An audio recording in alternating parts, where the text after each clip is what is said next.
सरमदन वसल्लिम सलामन दाइमन अला मौलाई हामिल लिवाइकल हम्द इस्मुहु हामिदुन व ममदूहिक व असली कुल्लि आलमिक व इमामि कुल्लि आलमिक व मुअती आलाइक व लमइल हुदा व हुवा वद्दुक मुहम्मदुर रसूलुल्लाह। अम्मा बाद फ़अऊज़ु बिल्लाहि मिनश शैतानिर रजीम। बिस्मिल्लाहिर रहमानिर रहीम। इन्ना अर्सलनाका शाहिदन व मुबश्शिरन व नज़ीरा व दाइयन इलल्लाहि बिइज़्निही व सिराजम मुनीरा। सदक़ल्लाहुल अज़ीम। या इलाही रहम फरमा मुस्तफ़ा के वास्ते, या रसूल अल्लाह करम कीजिए खुदा के वास्ते, मुश्किलें हल कर शहे मुश्किल कुशा के वास्ते, करबलाएं रद शहीदे करबला के वास्ते। झूम कर नबी और आले नबी की बारगाह में दुरूद शरीफ का नजराना पेश करें। पढ़ें अल्लाहुम्मा सल्लि अला सय्यिदना मौलाना मुहम्मद व बारिक व सल्लिम सल्लु अलैहि सलातन व सलामन अलैका या रसूल अल्लाह। सब मिल के बोलें सल्लल्लाहु अलैहि वसल्लम। जोर से बोलें, मिल के बोलें सल्लल्लाहु अलैहि वसल्लम। नबी का दुरूद मचल के पढ़ा करो, मोहब्बत में पढ़ा करो, झूम के पढ़ा करो। नबी फरमाते हैं मोहब्बत वालों का दुरूद मैं खुद अपने कानों से सुनता हूँ, अपने कानों से। और हदीस शरीफ है, आप लोगों ने मैक ऐसा लगवाया है कि मैंने 2-4 महीने में ऐसा मैक नहीं देखा पिछले। समझ रहे हैं? जलसे की कामयाबी का राज मैक पर होता है। और मैक में क्या कमी है मैं आपको बताऊं। तेरा मैक कार का इंजन लगा दिया, कैसे उठाएगा इतनी बड़ी बॉडी को। ये 2 एम्पलीफायर लाके यहाँ बैठे हैं, कम से कम 5 एम्पलीफायर रखना था तब इतना बड़ा जलसे का लोड उठा पाता है। ये छोटा इंजन बड़ी उसमें रख दिया बॉडी में, ये नहीं उठा पाएगा, इसलिए ये स्पीकर को उठा ही नहीं पा रहा।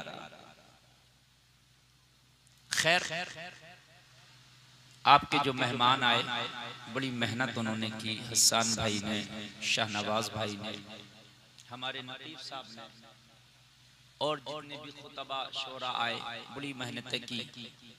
उन्होंने अपनी मेहनत की बुनियाद पर अल्हम्दुलिल्लाह बहुत कामयाब प्रोग्राम पेश किया और आपने भी बहुत कामयाब सुना। अल्लाह ताला आपकी समाअतों को सलामत रखे।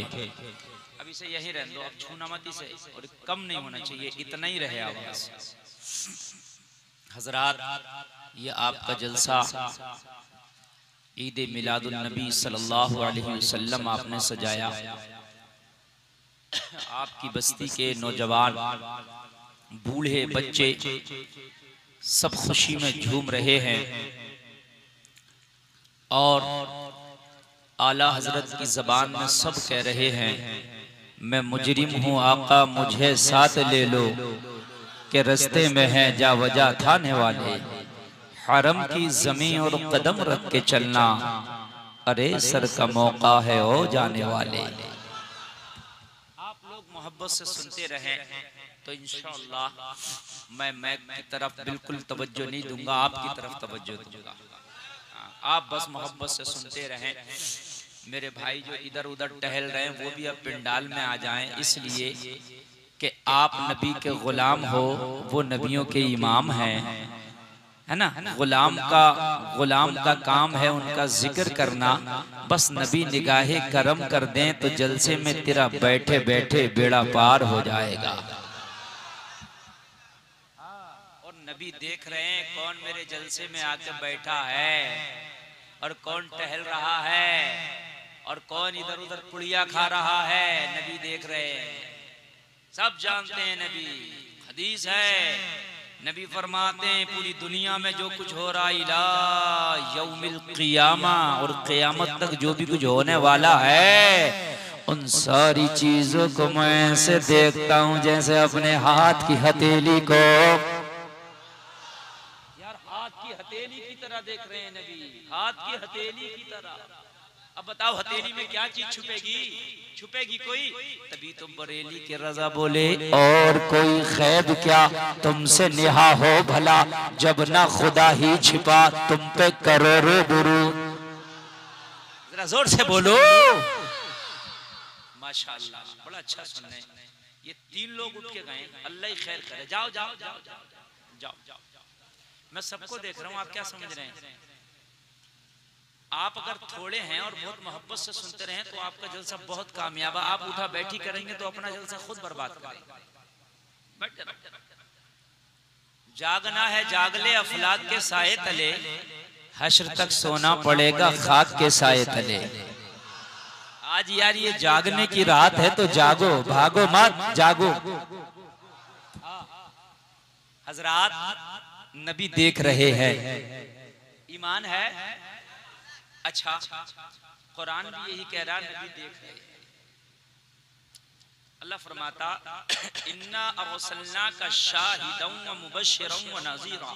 अल्लाह ने फरमाया ए महबूब हमने तुम्हें शाहिद बना के भेजा। और शाहिद कहते हैं गवाह को, और गवाह वो होता है, गवाही वो देता है जो आंखों से देखता है, कानों से सुनता है।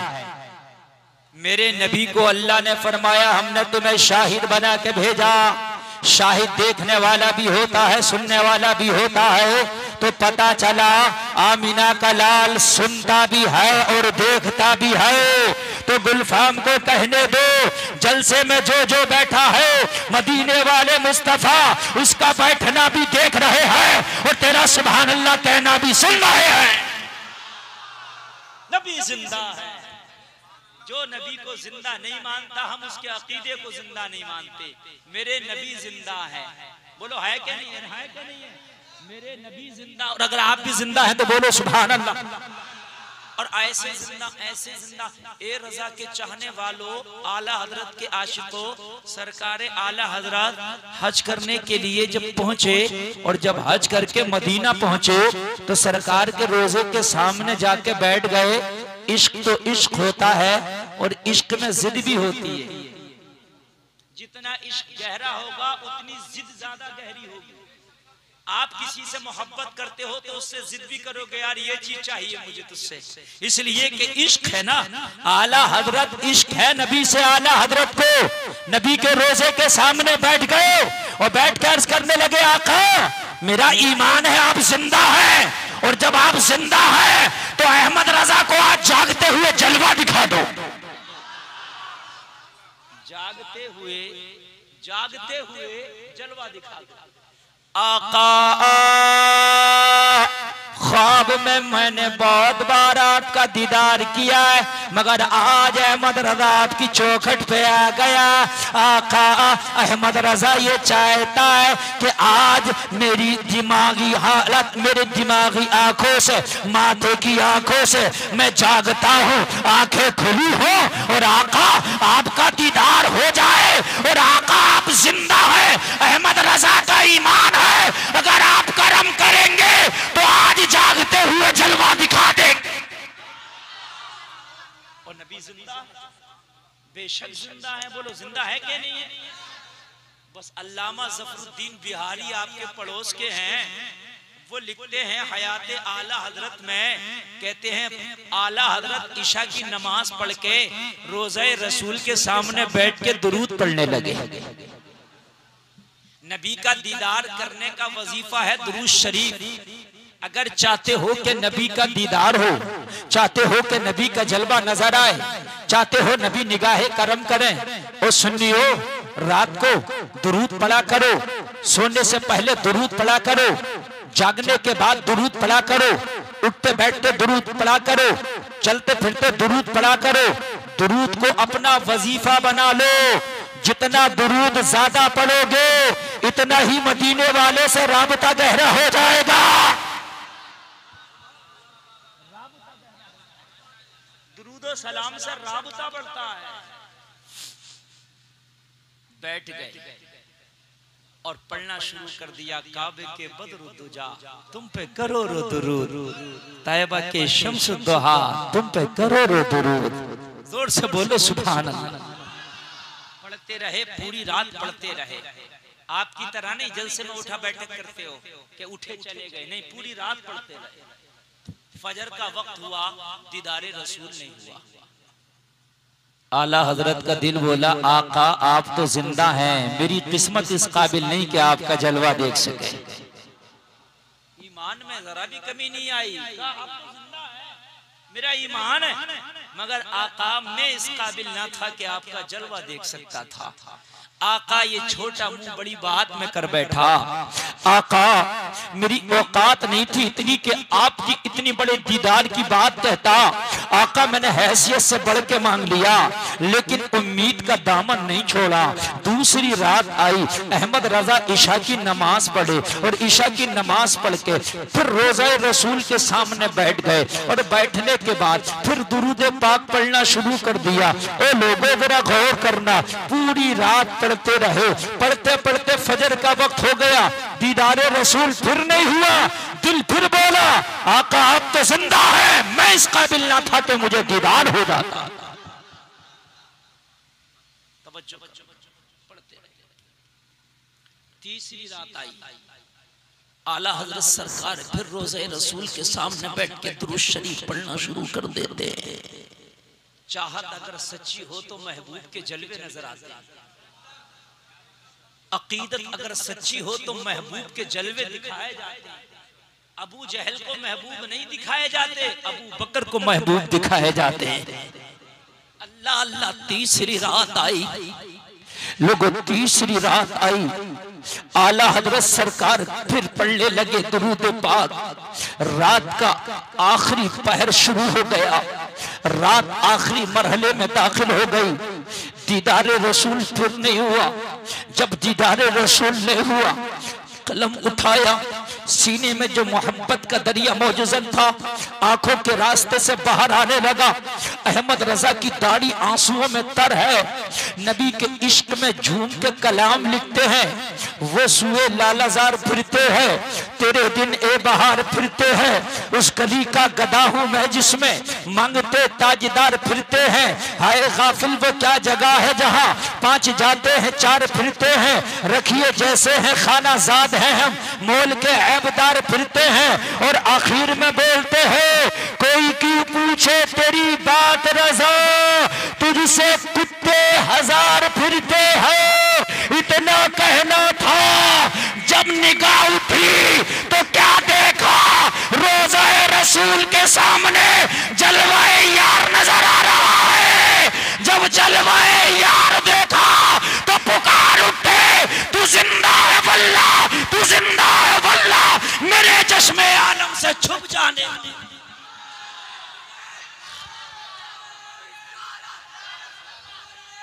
जोर से बोलो जरा, जोर से बोलो यार, सुभान अल्लाह।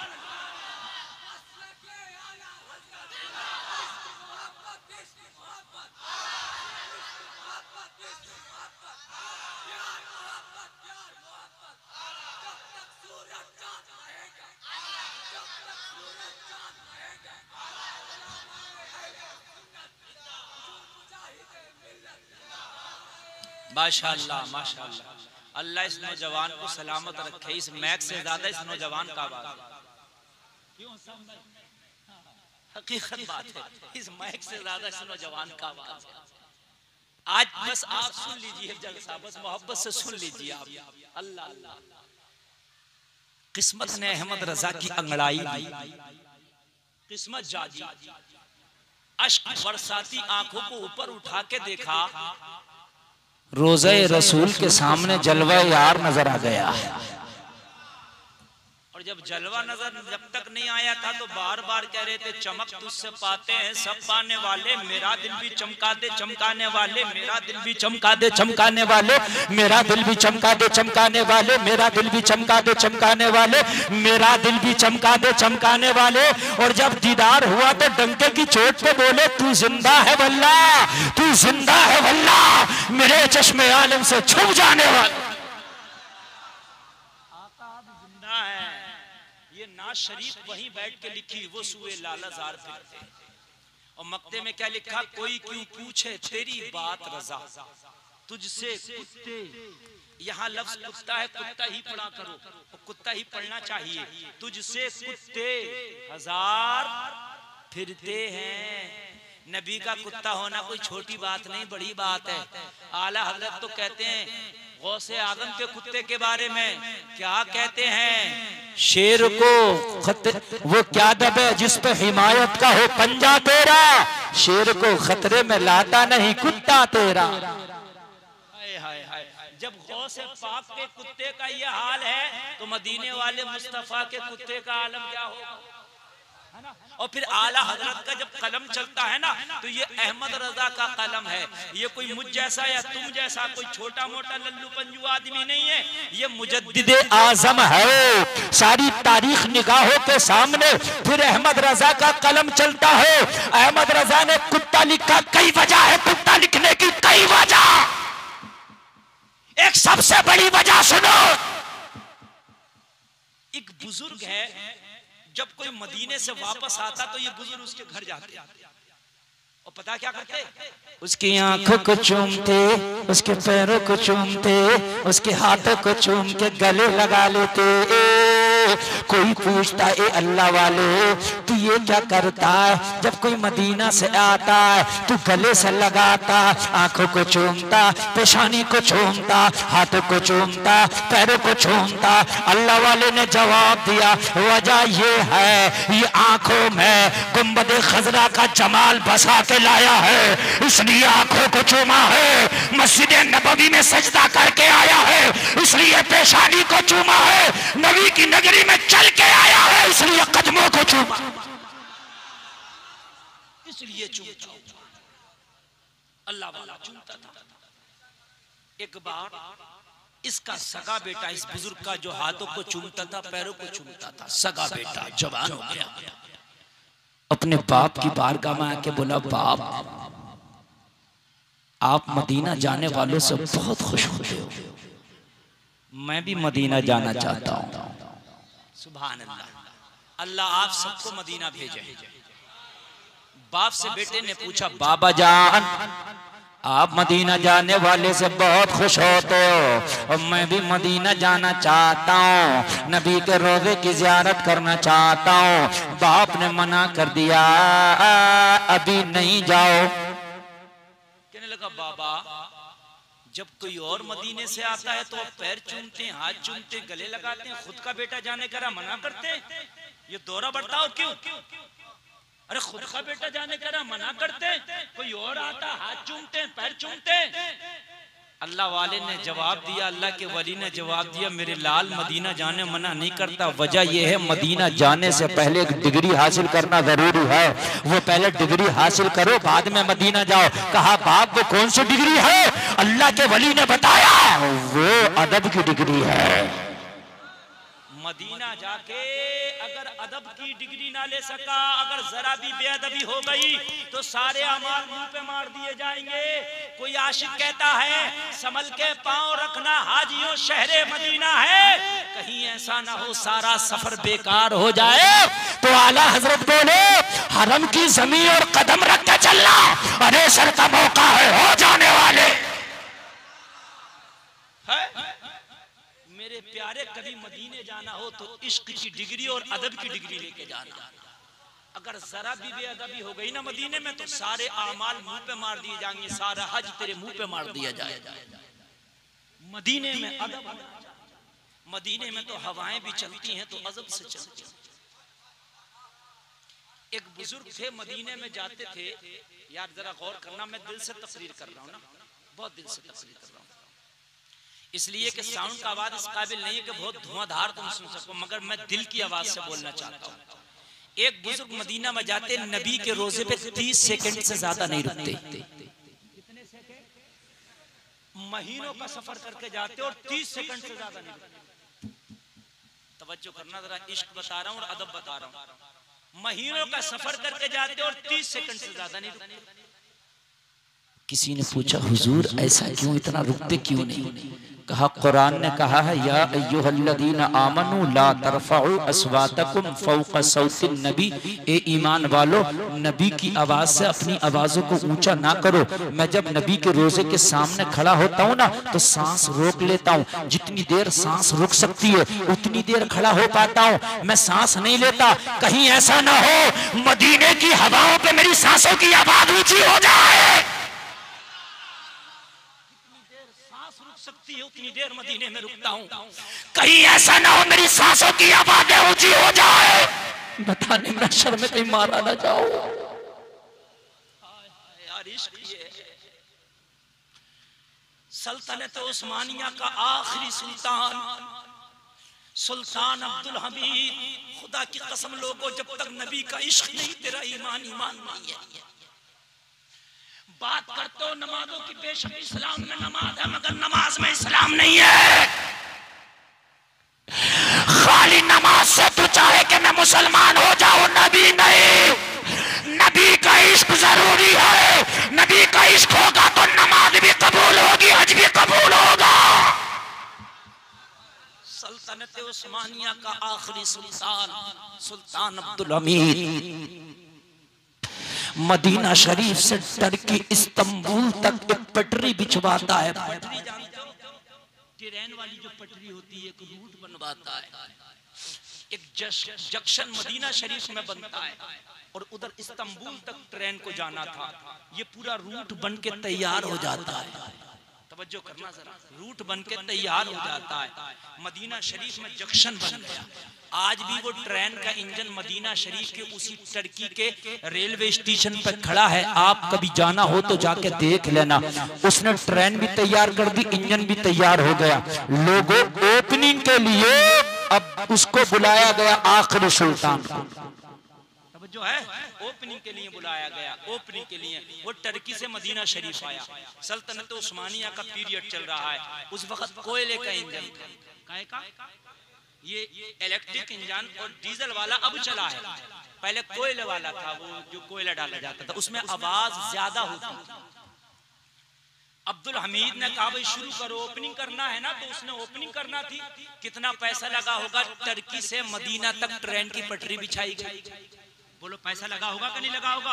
ट्रेन बनाई गई, इंजन बनाया गया, ओपनिंग हुई, इंजन को स्टार्ट किया सुल्तान के सामने। इंजन को स्टार्ट किया, इंजन में आवाज बहुत ज्यादा, कोयले वाला इंजन आवाज करता था।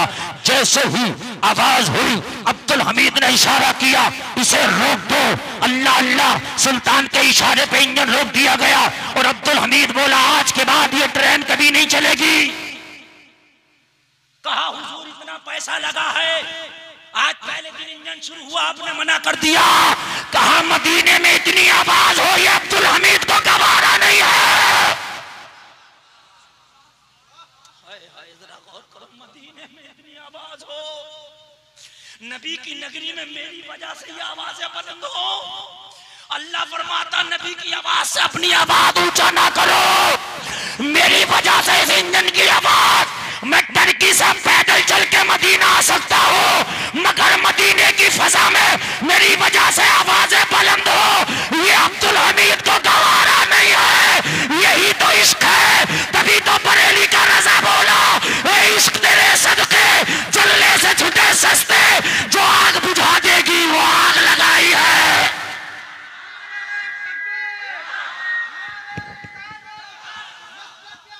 जोर से बोलो।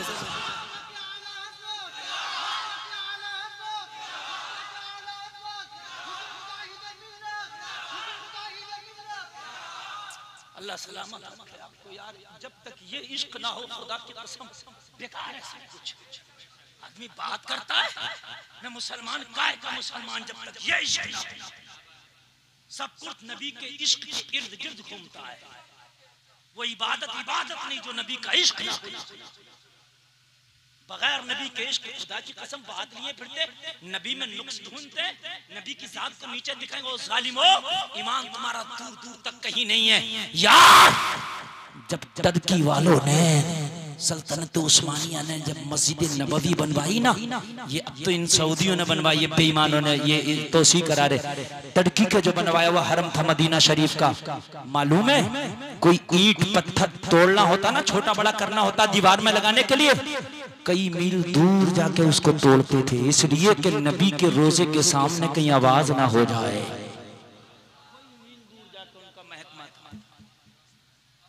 तारीख तो पढ़िए, आपको पता चलेगा। ये सऊदी अजाब है, ये यहूदी और सऊदी एक ही है, समझे। आदमी बात करता है कि वो साहब सऊदिया में तो ऐसा हो रहा, सऊदिया में तो ऐसा हो रहा। ओ भाई, सऊदिया में ऐसा हो रहा, सऊदिया कोई शरीयत नहीं है, सऊदी कोई कुरान और हदीस नहीं है। सऊदी में अबू जहल भी था, वहीं पे अबू लहब भी था, वहीं पे उतबा और शैबा भी था। क्या पता ये किसकी नस्ल है, क्या पता।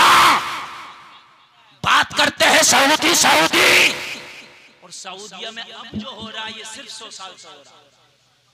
इससे पहले की तारीख उठाओ, जुलूस मोहम्मदी मदीना शरीफ और मक्का शरीफ में निकाला जाता था। ये 100 साल नहीं हुआ, अभी 97 साल हुआ इनकी हुकूमत आए हुए। 1923 में सल्तनत उस्मानिया खत्म हुई है। 1923 तक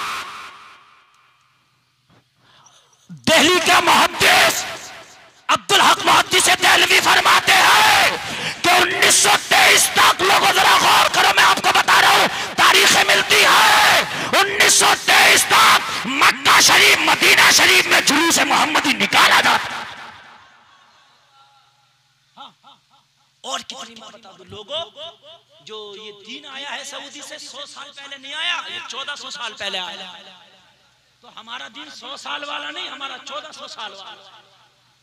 अब इनकी हुकूमत हो गई है, खुदा की कसम। पहले जाओ, उन्होंने जब मस्जिद नबवी बनवाई ना, तो पहले अपने बच्चों को हाफिज कुरान बनाया, उसके बाद बच्चों को तामीर का काम सिखाया, राजमिस्त्री बनाया, और वो हाफिज कुरान एक एक ईंट का कुरान का पारा पढ़ते थे और उसके बाद मस्जिद नबवी में लगाते थे। ये इश्क था यार लोगों, जब तक ये इश्क ना हो सब कुछ बेकार है, सब कुछ बेकार। इमाम मालिक तवज्जो करना, पूरी जिंदगी मदीना में रहे, एक बार हज किया। कितनी बार, जोर से बोलो। और मक्का मदीना का फासला कितना सा है। पूछा हुजूर एक बार क्यों हज किया, कहा फर्ज था इसलिए कर लिया, वरना एक बार भी नहीं करता। इश्क बता रहा हूं, फर्ज था इसलिए कर लिया, वरना एक बार भी हज नहीं करता। कहा हुजूर किस लिए, हज तो बड़ा सवाब है। कहा मैंने कब मना किया सवाब नहीं है, बेशक हज करना सवाब है, खाने काबा को देखना सवाब है, खाने काबा में बैठ के दुआ मांगो तो कबूल होती है, एक नमाज पढ़ो तो 1 लाख का सवाब मिलता है। मैंने कब मना किया, मगर फर्ज था इसलिए हज कर लिया, वरना नहीं करता। कहा किस लिए, कहा पूरी जिंदगी मदीने में इसलिए रहा, मैं ये चाहता हूँ कि जब मेरी मौत आए तो मदीने की गलियां हो, मैं मदीने से निकलना नहीं चाहता। हज फर्ज था इसलिए एक बार निकल गया, वरना एक बार भी मदीने से नहीं निकलता।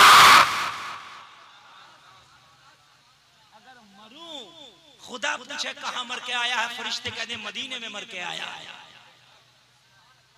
खुदा पूछे कहां मर के आया है, बस कह दूं मदीने में मर के आया है।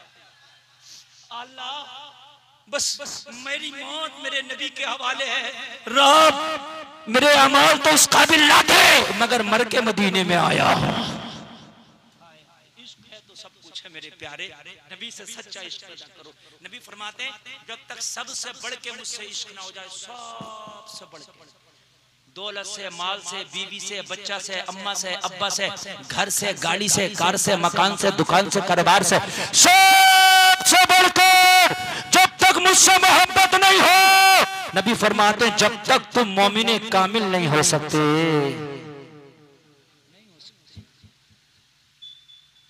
बेटे ने कहा बाबा जान सब तो मदीना जाते हैं, हाथ चूमते हो, पैर चूमते हो, और खुद का बेटा जाने कह रहा मना करते हो, ये दोहरा बर्ताव क्यों? बात समझ में आ रही है नहीं? तो बाप ने जवाब दिया मेरे लाल पहले अदब की डिग्री ले ले, फिर मदीना जाना। बेटा हाथ जोड़ के खड़ा हो गया, कहने लगा बाबा जान कसम खा के कहता हूँ इजाजत दे दो, मदीने में जाऊंगा तो सबका अदब करूंगा, वहाँ की हवाओं का अदब करूंगा, वहाँ की फजाओं का अदब करूंगा, वहाँ की कंकरियों का अदब करूंगा, वहाँ के छोटों का अदब करूंगा, वहाँ के बड़ों का अदब करूंगा, वहाँ के परिंदों का अदब करूंगा, वहाँ के चरिंदों का अदब करूंगा। बाबा एक बार इजाजत दे तो देखो, वहाँ जाके सबका अदब करूंगा, शिकायत का मौका न मिलेगा। बाप के कदमों पे पड़ गया। बाप ने जब बेटे की इतनी तमन्ना देखी तो उठा के गले से लगाया, सीने से लगा के इजाजत दे दी, जा मदीना जा, मगर जाते जाते फिर बता रहा हूं अदब का दामन नहीं छोड़ना। समझ रहे हैं आप? अदब का दामन नहीं छोड़ना। बेटा चला गया मदीना शरीफ। अब मदीने में हाजिरी, सुबह को हाजिरी, शाम को हाजिरी, दुरूद शरीफ पढ़ने का यही अमल जारी था। एक दिन ये अल्लाह वाले का बेटा रोज़े रसूल के सामने खड़ा दुरूद शरीफ पढ़ रहा था। पढ़ते पढ़ते निगाह उठाई तो क्या देखा, एक कुत्ता सामने से भागा चला आ रहा। कुत्ता भागा चला आ रहा। जरा तवज्जो सुनना, ईमान ताजा हो जाएगा, मजा आ जाएगा। कुत्ता, आला हजरत ऐसे ही नहीं लिखते, जब मुजद्दिद का कलम चलता है ना तो सारी तारीख निगाहों के सामने होती है। कुत्ता, इस अल्लाह वली के बेटे ने कुत्ते को सोचा ये आ रहा है नबी का पाक दरबार है, कहीं गलाजत ना कर दे। कुत्ते की आदत है कहीं पेशाब कर देता। कुत्ते को भगाया, मगर कुत्ता भागा नहीं। इधर से भगाए उधर से आ जाए, उधर से भगाए उधर से आ जाए। भी कह रहा था अगर तुम मोहब्बत में आए हो तो हम भी नबी की मोहब्बत में आए हैं। जा नहीं रहा, इधर से भगाए उधर से आ जाए, उधर से भगाए इधर से आ जाए। अल्लाह अल्लाह, ये परेशान हो गया। कुत्ता भागने का नाम नहीं लेता। कुत्ता चक्कर पे चक्कर लगा रहा है। ये कुत्ते को भगाना चाहता है, कुत्ता भागना नहीं चाहता। बस बहुत परेशान होने के बाद इसने वहीं से पत्थर उठाया नबी के दयार से, और पत्थर उठाने के बाद कुत्ते की पीठ पे दे मारा। जैसे ही पत्थर कुत्ते के लगा, कुत्ता चीखता भौंकता वहां से भाग गया। लोगों जरा गौर करना, इस अल्लाह के वली के बेटे का मदीने का सफर मुकम्मल हुआ, घर वापस आया, बड़ा खुश था। बाप की बारगाह में जाऊंगा, बाप पेशानी को चूमेगा, बाप हाथों को चूमेगा, बाप आंखों को चूम के मुझे गले से लगा लेगा, इसलिए कि नबी की नगरी से होकर आ रहा हूँ। मैं जलवा मुस्तफा बसा के ला रहा हूँ, मैं रोज़ा रसूल का जलवा अपनी निगाहों में बसा के ला रहा हूँ। लोगों जरा गौर करो, जब बाप की बारगाह में बेटा आया, आके सलाम किया, अल्लाह वाले का चेहरा गुस्से से लाल है, चेहरा फेर लिया, सलाम का जवाब नहीं दिया। बेटा रोने लगा, आंखों में आंसू। बाप ये क्या बात, कौन सी गुस्ताखी हो गई? बाप ने कहा था मैंने मदीना जाने मना किया था, नहीं माना, गया, मगर वहां दिल दुखा के आया है। किसी का दिल तोड़ के आया है। कहने लगा बाप खुदा की कसम, वहां की तो कंकरियों को भी चूमा है, वहां के तो पत्थरों को भी मैंने चूमा है। वहां अगर कोई जानवर भी होता मैं तो उसका भी अदब करता था। बाप खुदा की कसम, वहां किसी की बेअदबी नहीं की। बाप ने कहा मदीने के अय्याम पर नजर सानी कर, कहां बेअदबी किया है, कहां किसी का दिल दुखाया है? बेटे ने कहा बाप खुदा की कसम मैंने किसी का दिल नहीं दुखाया। इतना याद आ रहा, इसे मोहब्बत कहो या दिल दुखाना कहो। एक रोज नबी की बारगाह में खड़े होकर दुरूद और सलाम पढ़ रहा था, एकदम कुत्ता आया था।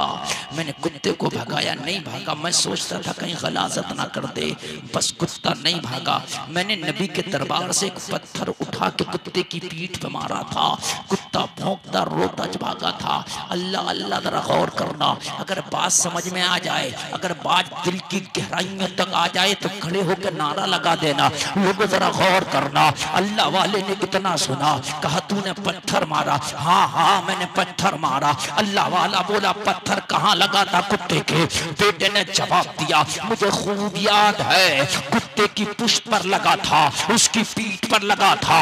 अल्लाह वाले ने बेटे से कहा मेरे करीब आ। बेटा करीब आया, कहा मेरा कमीज उठा। बच्चे ने कमीज उठाया, बेटे ने बाप का कुर्ता उठाया।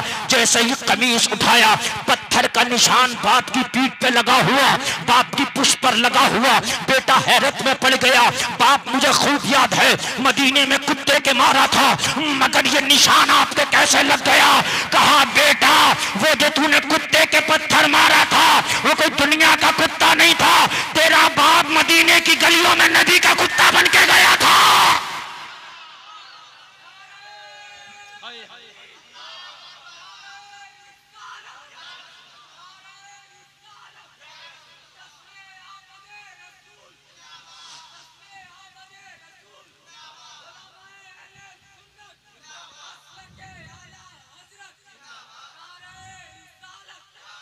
ओ मेरे बेटे, मैं नहीं बड़े बड़े कुतुबो अब्दाल मदीने में नबी की गलियों में कुत्ता बन के घूमते हो कि नबी के कुत्तों में शुमार हो जाए। अल्लाह अल्लाह, आला हजरत सरकार के सामने ये सारे वाकयात थे, तभी तो लिखा कोई क्यों पूछे तेरी बात रजा। कोई क्यों पूछे अहमद रजा तेरी क्या हैसियत है? तुझसे बड़े बड़े कुतुबो अब्दाल यहाँ कुत्ते बन के फिरते हैं, घूमते हैं, उन्हें जागते हुए दीदारे रसूल नहीं होता तो तेरी क्या औकात है? बस बोले कोई क्यों पूछे तेरी बात रजा, तुझसे कुत्ते हजार फिरते हैं। वो सुबह लाल हजार फिरते हैं, तेरे दिन ए बहार फिरते हैं। उस गली का गधा हूं मैं जिसमें मांगते ताजदार फिरते हैं। नबी जिंदा, बोलो जिंदा है और ऐसे जिंदा है, ऐसे जिंदा है कि नबी को पुकारो तो सुनते भी हैं और मांगो तो अता भी करते हैं। समझ रहे हैं आप? पूरी पावर के साथ जिंदा है, पुकारो तो सुनते भी हैं, मांगो तो अता भी करते हैं। जैसा नबी जाहिरी जिंदगी में अपने गुलामों को अता करते थे, वैसा ही बादे विसाल भी अता करते हैं। हमारा ईमान है, हमारा अकीदा है। ऐलान नबूवत से पहले भी नबी नबी थे, है ना? ऐलान नबूवत के बाद भी नबी नबी हैं, वो आज भी नबी नबी हैं। वो जो न थे तो कुछ न था, वो जो ना हो तो कुछ ना हो, जान है वो जहान की, जान है तो जहान है। नबी जिंदा है। नबी के तो बचपने का आलम ये है लोगों, अब तो ऐलान नबूवत हो गया, सब कुछ हो गया, पूरी दुनिया ने जान लिया। जब नबी को किसी ने जाना ना था, सब कहते थे ये बस अब्दुल्ला के बेटे हैं, आमीना के लाल हैं, इतना बस दुनिया जानती थी ये सच्चे हैं। तब नबी की अताओं का आलम ये था लोगों। दाई हलीमा कहती हैं कि जब मेरे घर में आए मोहम्मद अरबी तो आने के बाद में मेरे घर में कुछ बकरियां थी, कुछ दूध देती थी, कुछ नहीं देती थी। जब मोहम्मद अरबी मेरे घर में आए तो सारी बकरियां दूध देने लगी। जो देती थी वो तो देने लगी, दे ही रही है, लेकिन जो नहीं देती थी वो भी देने लगी। कह दो ना यार सुभान, है ना? और उसके बाद नबी क्या करते? दाई हलीमा की बकरियों को जंगल की तरफ ले जाते। कहाँ ले जाते? बचपने का आलम, बच्चे हैं, छोटे हैं, ऐलान नबूवत नहीं हुआ, अभी किसी ने कलमा भी नहीं पढ़ा, कोई जानता भी नहीं। एक मैदान में लोगों, हलीमा की बकरियां मेरे नबी चरा रहे, नबी की अताओं पे जरा कुर्बान जाओ। नबी कल भी अता करते थे, नबी आज भी अता करते हैं। तवज्जो सुना, कल भी अता करते, आज भी। अगर नबी चाहेंगे तो आज तुम्हें बैठे बैठे अता कर देंगे इंशाअल्लाह। नबी बकरियां चरा रहे हैं, बकरियां चराते चराते लोगों जरा गौर करो, बकरियां आगे बढ़ी, आगे बढ़ी। एक पानी का नाला था, नाला जानते जिसमें पानी निकलता। बकरियां छलांग लगा के नाले के उस पार पहुंच गई। नबी की उम्र छोटी है, नाला बड़ा है, नाले ज्यादा बड़ा है, नबी की उम्र छोटी है। बकरियां छलांग लगा लगा के उधर चली गई, नबी इस पार खड़े रह गए, बकरियां उधर चली गई। अब नबी देख रहे हैं कि मैंने नाला पार करना, लेकिन नाला बड़ा था, उम्र छोटी थी। हालांकि नबी चाहते इशारा करते तो नाला बंद हो जाता, निकल जाते। मगर कभी कभी अल्लाह नबी की पावर दिखाता है कि इस नबी की पावर देखो। लोग खड़े हैं नबी, इधर से काफिला जा रहा था, वहीं से उसी मैदान के पास से काफिला, और काफिला मालूम है कहां से जा रहा था? इंडिया से। कहां से जा रहा था? इंडिया से। और जो काफिले का अमीर था उसका नाम था रतन हिंदी। क्या नाम था? रतन हिंदी, इंडिया का रहने वाला रतन हिंदी। अब उनको बाबा रतन हिंदी कहा जाता। तो रतन हिंदी जा रहे, काफिला चला रहे, काफिला देखा बच्चे की बकरियां छलांग लगा लगा के नाला पार कर गई। बच्चा छोटा है, नाला नहीं फलांग पा रहा, नाला नहीं कूद पा रहा, नाला पार नहीं कर पा रहा, नाला उबूर नहीं कर पा रहा। रतन हिंदी को ख्याल आया, लाओ बच्चे की हेल्प कर दो, मदद कर दो। अब उन्हें क्या पता कौन बच्चा है, अभी तो ऐलान नबूवत ही नहीं हुआ, अभी तो मक्का वालों को ही नहीं पता कौन बच्चा है। बस रतन हिंदी ने नबी का बाजू पकड़ा, कांधे पे बिठाया, नाला पार करा दिया। जैसे ही नाला पार कराया, नबी किसी का कर्जा रखते नहीं है, नबी किसी का एहसान रखते नहीं है। जैसे ही रतन हिंदी ने नाला पार कराया, मेरे नबी ने हाथ उठा के दुआ कर दी, अल्लाह तेरी उम्र में बरकत अता फरमाए, अल्लाह तेरी उम्र में बरकत अता फरमाए। अब इस बात पे रतन हिंदी ने तवज्जो भी नहीं दी, कोई तवज्जो ऐसी खास नहीं थी। क्या बच्चे ने कहा, क्या दुआ, कोई तवज्जो नहीं। रतन हिंदी इंडिया आ गए, तिजारत का माल बेच बाज के कहां गए, कहां गए? इंडिया आ गए। इस बात को 40-50 साल गुजर गए। कितने साल? जोर से बोलो। 40-50 साल के बाद एक दिन रतन हिंदी बैठे थे इंडिया में, है ना, और आमिना के लाल से कहा कि मौजज़ा दिखाओ, आसमान का चांद के 2 टुकड़े करो। ऐलान नबूवत हो गया। मेरे नबी ने उंगली का इशारा किया, चांद 2 टुकड़े हो गया। रतन हिंदी इंडिया में बैठ के चांद के 2 टुकड़े देख रहे थे, उन्हें पता नहीं था 2 टुकड़े किसने किया, मगर ताज्जुब में रतन हिंदी पड़ गया, ये 2 टुकड़े चांद कैसे हो गया। रतन हिंदी को क्या पता था क्या हुआ। अब कोई आता रतन हिंदी के पास तो रतन हिंदी पूछते, चांद के 2 टुकड़े तुमने देखे थे, तुमने देखे थे, तुमने देखे थे। कोई शाम से आता उससे पूछते, नजद आता उससे पूछते, मिस्र से आता उससे पूछते, और जो है ईरान से आता उससे पूछते, लोगों हिजाज से आता उससे पूछते, जो भी आता पूछते, उस रात चांद के 2 टुकड़े हुए तुमने देखे। अब जिसने देखे वो कहता है मैंने देखे, जिसने नहीं देखे वो मना करता। 40-50 साल के बाद एक दिन हिजाज से काफिला आया रतन हिंदी के पास।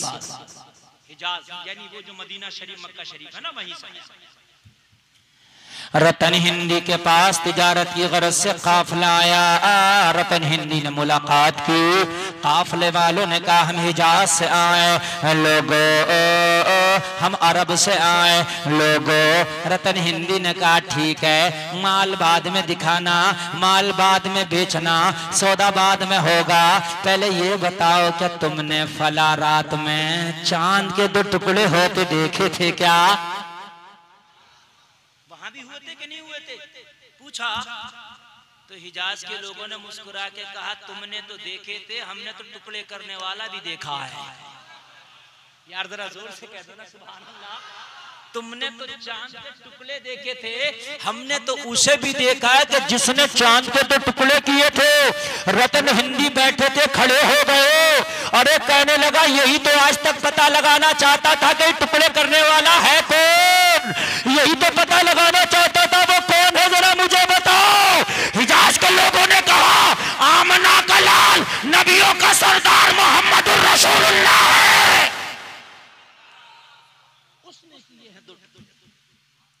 कहा रहते था मक्का में। रतन हिंदी ने कहा कितनी बार हिजाज गए तिजारत की गरज से माल लेके, अब ना माल लेके जाएंगे ना तिजारत की गरज से, खाली अब जाएंगे मक्का शरीफ मोहम्मद की मुलाकात की गरज से। एक बार 2 टुकड़े करने वाले को भी तो देख ले, कौन है जो चांद के 2 टुकड़े कर देता है जमीन पे बैठकर? कितनी पावर वाला होगा, कितनी ताकत वाला होगा। अल्लाह अल्लाह, जरा गौर करना। रतन हिंदी सफर करके मक्का शरीफ पहुंचे। लोगों बड़ा लंबा सफर है, लोगों महीनों का सफर है। मक्का में जाके लोगों से कहा, ओ मक्का के लोगों, मोहम्मद अरबी कहाँ मिलेंगे? आमिना के लाल कहाँ मिलेंगे? नबियों के सरदार कहाँ मिलेंगे? लोगों, रतन हिंदी जब मक्का में पहुंचे थे, ये उस वक्त का जमाना है कि नबी हिजरत करके मदीना जा चुके थे। रतन हिंदी से मक्का के लोगों ने कहा, ए रतन हिंदी, मोहम्मद अरबी हिजरत कर चुके हैं, मदीना जा चुके हैं। रतन हिंदी ने तो कसम खाई थी मुलाकात करना है। रतन हिंदी ने कहा, जब इंडिया से मक्का आ गए तो मक्का से मदीना भी जाएंगे, मगर मोहम्मद से मुलाकात करके आएंगे। मुलाकात करके आए। ये मक्का शरीफ से मदीना पहुंच, कहां पहुंच गए यार? कह दो ना सुभान अल्लाह। नबी अता करते हैं मेरे भाइयों, अता करते हैं, नबी देने वाले अता करते हैं। मदीना पहुंच गए। मदीने में पहुंचा, पूछा लोगों से, लोगों मोहम्मद कहाँ मिलेंगे? आमिना के लाल कहाँ मिलेंगे? चांद के 2 टुकड़े करने वाले पावर वाले नबी कहाँ मिलेंगे? रतन हिंदी काफिर है, अभी कलमा नहीं पढ़ा है, मगर यार जस्तुजू हो गई, जितने इतना बड़ा काम कर दिया, एक बार देखूंगा तो, है ना? जो बड़ा काम करता दुनिया चाहती है मैं देखूं, चाहती है कि नहीं चाहती है? किसी ने मिसाइल बनाया, किसी ने जहाज बनाया, किसी ने ट्रेन का इंजन बनाया, है ना? किसी ने मोबाइल बनाया, किसी ने कुछ बनाया, लेकिन यार जो जमीन पे बैठ के चांद के 2 टुकड़े कर दे, इससे बड़ा तो काम आज तक किसी ने ना किया।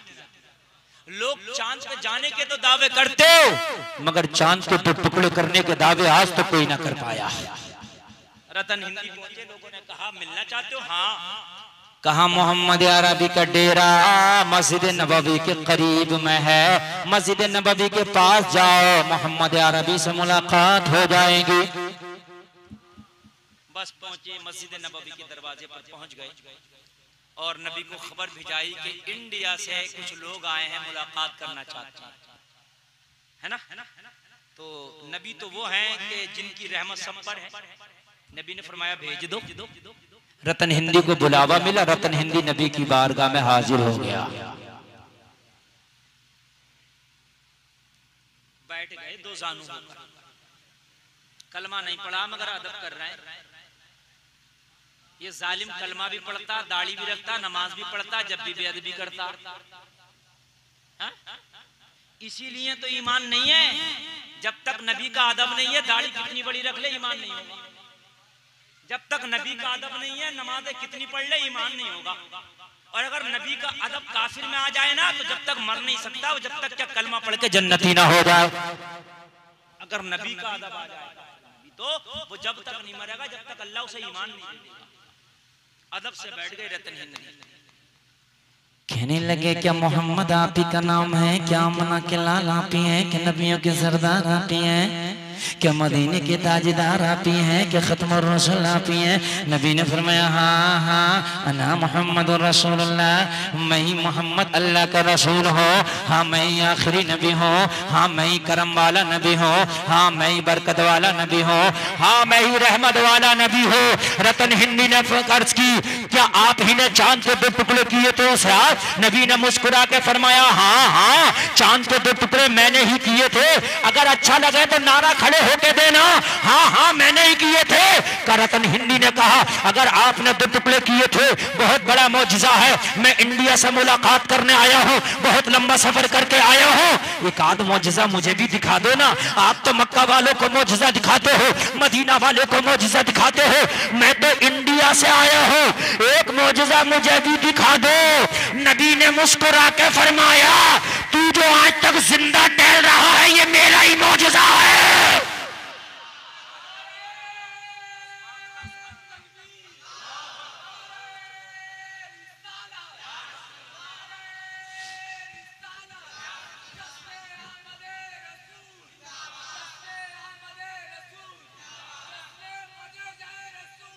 सुभान अल्लाह, बहन। ओ मेरी माँ बहनों जरा बैठ के सुनो, तुम्हारे नबी का जिक्र चल रहा है। कहाँ जा रही हो तुम मेरी बहनों, बैठ के सुनो, बड़ा अच्छा जलसा चल रहा है। दिल लग रहा कि नहीं लग रहा? नबी ने फरमाया रतन हिंदी जो जिंदा टहल रहा है ये मेरा ही तो मौजूदा है। सैकड़ों साल की उम्र होगी, रतन हिंदी भूल गया था, उसको कुछ नहीं पता था। कहा क्या मतलब?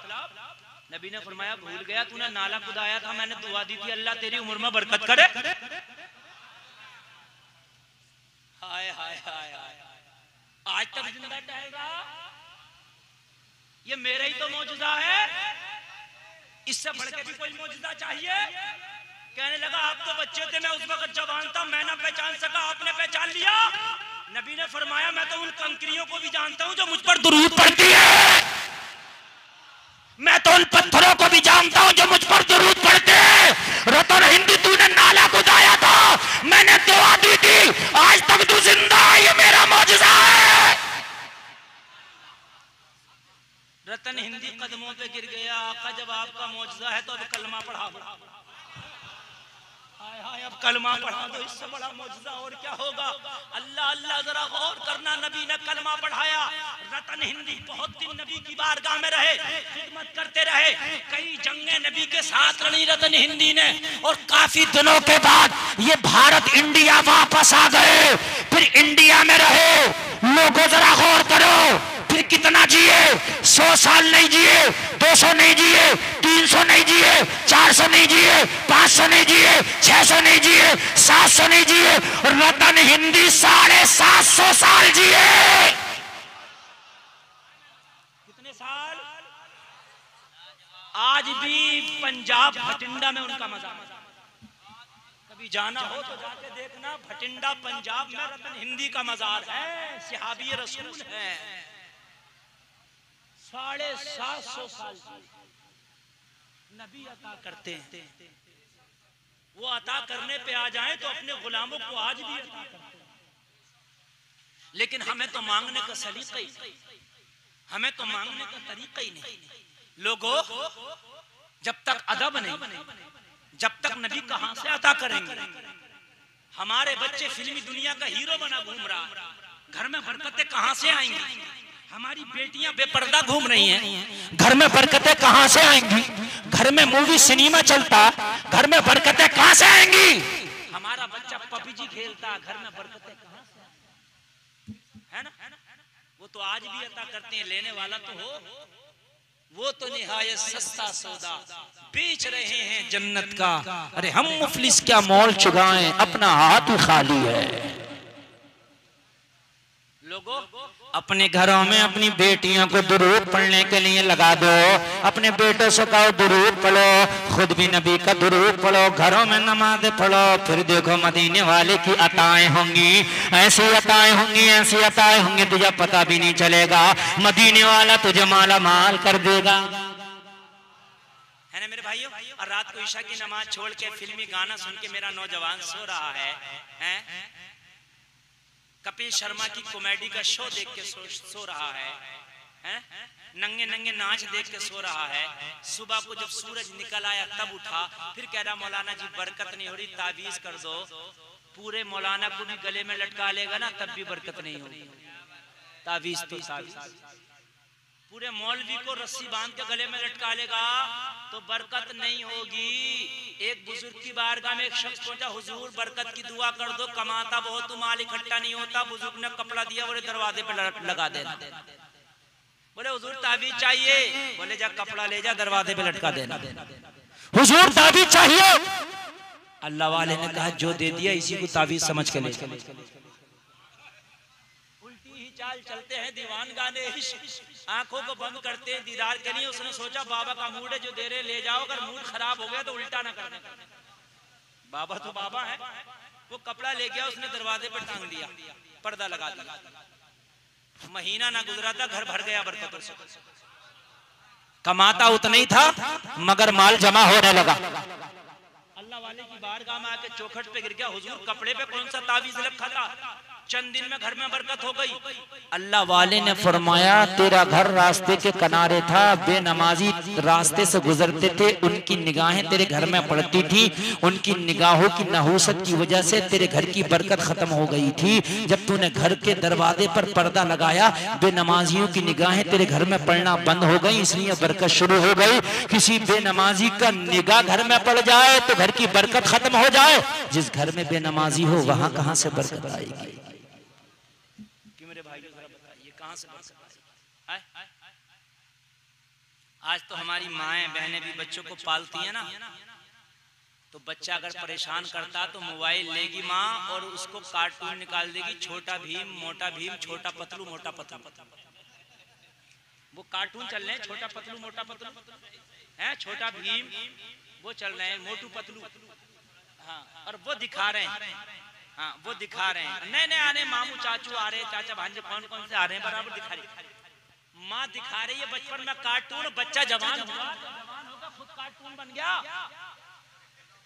हाँ बिल्कुल जैसा देखा वैसे ही बना, चारों तरफ से बाल कटाएगा, घुटा के बीच में तंदूर रख के घूमेगा, हाँ बालों पर कलर कराएगा, कई तरह का टैटू बनवाएगा, फटा हुआ पैंट पहनेगा और इसमें टॉप्स पहनेगा, दुरिया पहनेगा कान में, और उसके बाद में जैसा कार्टून देखा था बचपन में वैसे ही कार्टून बन गया।